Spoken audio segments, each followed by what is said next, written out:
problèmes secondaires, des phlébites, des thromboses de certains de leurs organes,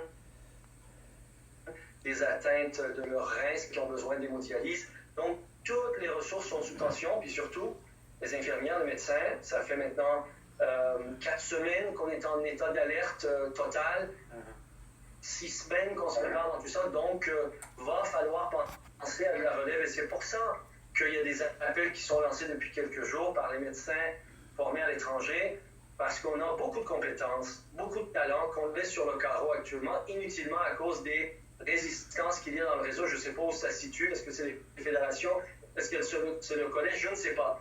Mais il y a des médecins étrangers qui ont passé tous leurs tests, qui sont prêts à être, à aller sur des programmes de résidence et dont on se prive à cause de ces je dirais, objections inutiles, tout à fait dépassées.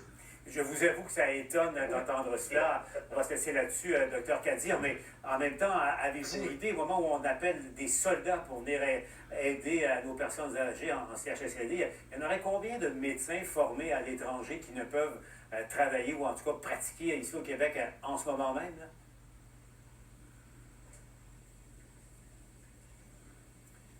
Au cours des 3 dernières années, ont déjà complété tous leurs tests, y compris l'examen de l'Office de la langue française. 300.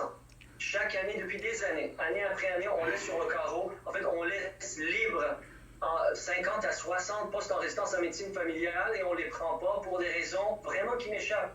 M. Larocque, je ne sais pas où ça bloque. Mais il y a quelque chose de déraisonnable parce qu'individuellement, quand on parle à n'importe qui dans le réseau, tout le monde dit c'est vrai, c'est un problème, il faut intégrer. Mais quelque part dans le processus, il y a quelqu'un qui met des bâtons dans les roues. Et là, c'est le moment de mettre fin à cette barrage ou sabotage institutionnel que je ne sais pas qui vient d'où, mais qui empêche que le Québec puisse utiliser ses meilleures ressources. Je vous dirais, Dr Kadir, on se laisse là-dessus, c'est non seulement déraisonnable dans un contexte où on cherche